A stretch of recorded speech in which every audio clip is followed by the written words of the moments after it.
ज्वाला देवी शक्तिपीठ, आइए सुनते हैं। ज्वाला देवी शक्तिपीठ के बारे में। ज्वाला देवी का मंदिर 51 शक्तिपीठों में से एक है। यहाँ देवी सती की जीभ गिरी थी। ज्वालामुखी मंदिर को खोजने का श्रेय पांडवों को जाता है। ये मंदिर माता के अन्य मंदिरों की तुलना में अनोखा है, क्योंकि यहाँ पर किसी मूर्ति की पूजा नहीं होती है, बल्कि पृथ्वी के गर्भ से निकल रही 9 ज्वालाओं की पूजा होती है।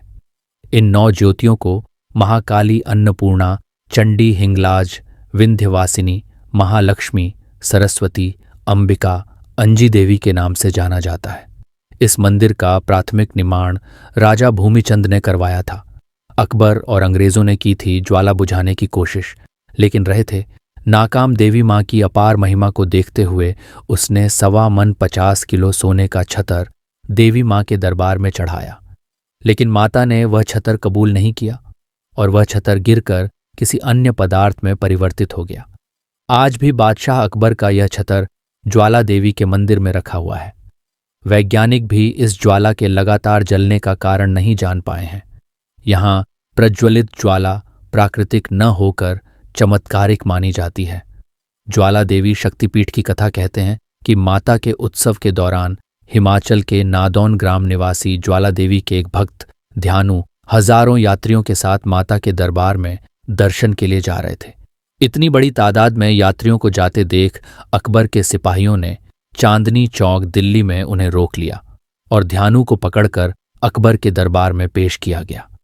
अकबर ने पूछा, तुम इतने सारे लोगों को लेकर कहाँ जा रहे हो?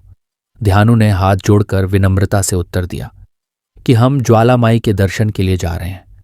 मेरे साथ जो सभी लोग हैं वे सभी माता के भक्त हैं। यह सुनकर अकबर ने कहा, यह ज्वाला माई कौन है और वहां जाने से क्या होगा? तब भक्त ध्यानु ने कहा कि वे संसार का जननी और जगत का पालन करने वाली है। उनके स्थान पर बिना तेल और बाती के ज्वाला जलती रहती है।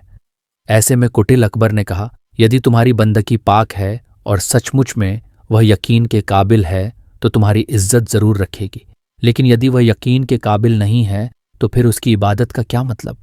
ऐसा कहकर अकबर ने कहा कि इम्तिहान के लिए हम तुम्हारे घोड़े की गर्दन काट देते हैं। तुम अपनी देवी से कहकर दोबारा जिंदा करवा लेना। इस तरह घोड़े की गर्दन काट दी गई। ऐसे में ध्यानु ने अकबर से कहा, मैं आपसे 1 माह तक घोड़े की गर्दन और धड़ को सुरक्षित रखने की प्रार्थना करता हूं। अकबर ने ध्यानु की बात मान ली। बादशाह से अनुमति लेकर ध्यानु मां के दरबार में जा बैठा। स्नान पूजन आदि करने के बाद रात भर जागरण किया। प्रातः काल ध्यानु ने हाथ जोड़कर माता से प्रार्थना की और कहा, हे मां, अब मेरी लाज आपके ही हाथों में है। कहते हैं कि अपने भक्त की लाज रखते हुए मां ने घोड़े को पुनः जिंदा कर दिया। यह देखकर अकबर हैरान रह गया। तब उसने अपनी सेना बुलाई और खुद मंदिर की ओर चल पड़ा। अकबर ने माता की परीक्षा लेने या अन्य किसी प्रकार की नीयत से उस स्थान को क्षति पहुंचाने का प्रयास किया। सबसे पहले उसने पूरे मंदिर में अपनी सेना से पानी डलवाया, लेकिन माता की ज्वाला नहीं बुझी। कहते हैं कि तब उसने एक नहर खुदवाकर पानी का रुख ज्वाला की ओर कर दिया, लेकिन तब भी वह ज्वाला नहीं बुझी। तब जाकर अकबर को यकीन हुआ और उसने वहां 1.25 मन सोने का छत्र चढ़ाया, लेकिन माता ने इसे स्वीकार नहीं किया और वह छत्र गिरकर किसी अन्य पदार्थ में परिवर्तित हो गया। आप आज भी अकबर का चढ़ाया वह छत्र ज्वाला मंदिर में देख सकते हैं।